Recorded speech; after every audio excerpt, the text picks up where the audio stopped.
গত 5 মাস থেকে জুলাই শহীদ স্মৃতি ফাউন্ডেশনের কর্মকর্তারা, স্বেচ্ছাসেবীরা যারা নামমাত্র মূল্যে সেখানে কাজ করেন তাদেরকে বেতন দেওয়া যাচ্ছে না। যে আপনারা বাংলাদেশের ইতিহাসের সবচেয়ে, গত 850 বছরের ইতিহাসের সবচেয়ে গুরুত্বপূর্ণ রাজনৈতিক ঘটনা, যে কালেকটিভ মেমোরি, এই মেমোরি সংরক্ষণ করবার জন্য আপনারা একটা কমিটি করবেন, যেটা ক্রস পার্টি পার্লামেন্টের সকল দলের সদস্যরা মিলে, মানবাধিকার কর্মী থেকে শুরু করে সাংবাদিক, আইনজীবী, যারা সবাই এই কমিটির সদস্য হিসাবে থাকবেন।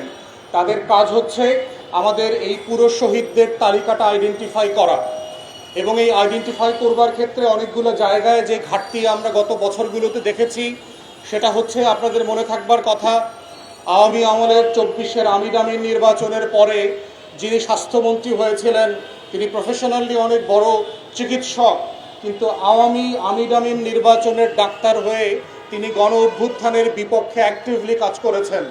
হাসপাতালগুলোতে ফোন করে করে বলেছেন যে অভ্যুত্থানের পক্ষের কারোর মৃত্যু যেন তালিকাভুক্ত করা না হয়, চিকিৎসা যেন না দেওয়া হয়, এবং তখনকার তালিকাগুলোতে কোনো ডকুমেন্টেশন না থাকার কারণে যেটা হয়েছে, অনেক শহীদ এবং আহত ভাই বোনেরা তাদের কাছে কোনো লিগ্যাল ডকুমেন্ট নাই যে 24-এ তারা আহত হয়েছিল। কিন্তু একই সময়ে ছাত্রলীগের হেলমেট পরা গুন্ডা বাহিনীদেরকে আমরা দেখেছি, তারা ইতিমধ্যে অনেকেই শহীদদের তালিকায় নাম ঢুকিয়ে ফেলেছেন।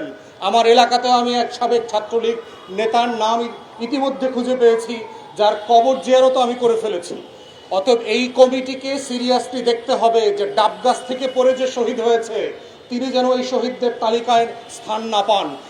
রোড অ্যাক্সিডেন্টে যিনি মারা গেছেন তিনি গুরুত্বপূর্ণ বাংলাদেশের নাগরিক, কিন্তু এই শহীদদের তালিকায় তার নাম থাকা বাঞ্ছনীয় না।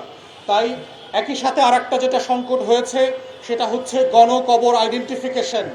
আমরা দেখেছি যে 128-29 জন শহীদকে এই রয়ের বাজারে এনে রাতের বেলা যেভাবে গণকবরে কবরস্থ করা হয়েছে, মাতুয়াইলে, জুরাইনে, নারায়ণগঞ্জে, মুন্সিগঞ্জ থাকো দেশের বিভিন্ন জেলাতে এই গণকবরের আইডেন্টিফিকেশন, ডিএনএ স্যাম্পলিং এখনো সমাধান করা হয় নাই।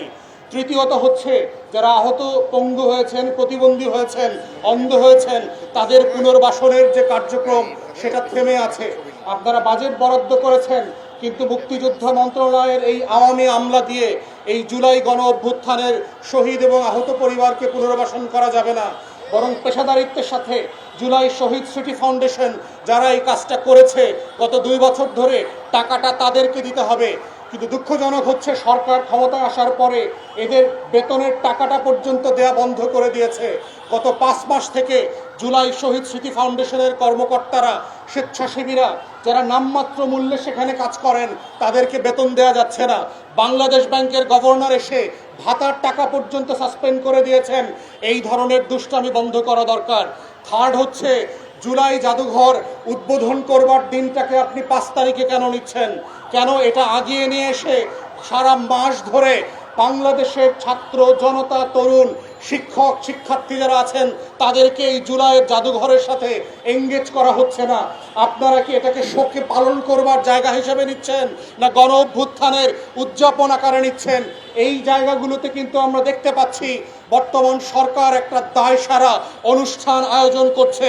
আমরা নিন্দা জানাচ্ছি, একইভাবে মনে রাখতেছি এবং আপনাদেরকে মনে করিয়ে দিচ্ছি এই 1400 শহীদ এবং গণ অভ্যুত্থানের সবচেয়ে বড় বেনিফিশিয়ারি কিন্তু আপনারা, যারা ধান খেতে, পাট খেতে শিলংয়ে, লন্ডনে, টরেন্টো আর মালয়েশিয়া থেকে লুকায়ে ছিলেন, যারা বছরের পর বছর বাংলাদেশের চাঁদ তারা আলো বাতাস দেখেন নাই, তারা আজকের সাডেনলি ক্ষমতার বাতাস দেখতে পাচ্ছেন এবং জুলাইকে ছোট করবার জন্য প্রতিদিন প্রতিনিয়ত বক্তব্য দিচ্ছেন।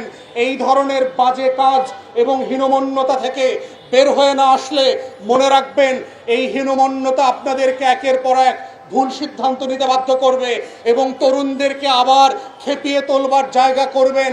তার একটা টুকরা গত কয়েকদিনে আপনারা দেখেছেন, শিক্ষা ব্যবস্থা নিয়ে যেই ছিনিমিনি করবার চেষ্টা করে তরুণরা একটা অংশ আবার রাস্তায় নেমে এসেছে। তাই জুলাইয়ের বারুদ কিন্তু এখনো বাতাসে, স্কুলে, কলেজে তরুণদের হৃদয়ে গেঁথে আছে।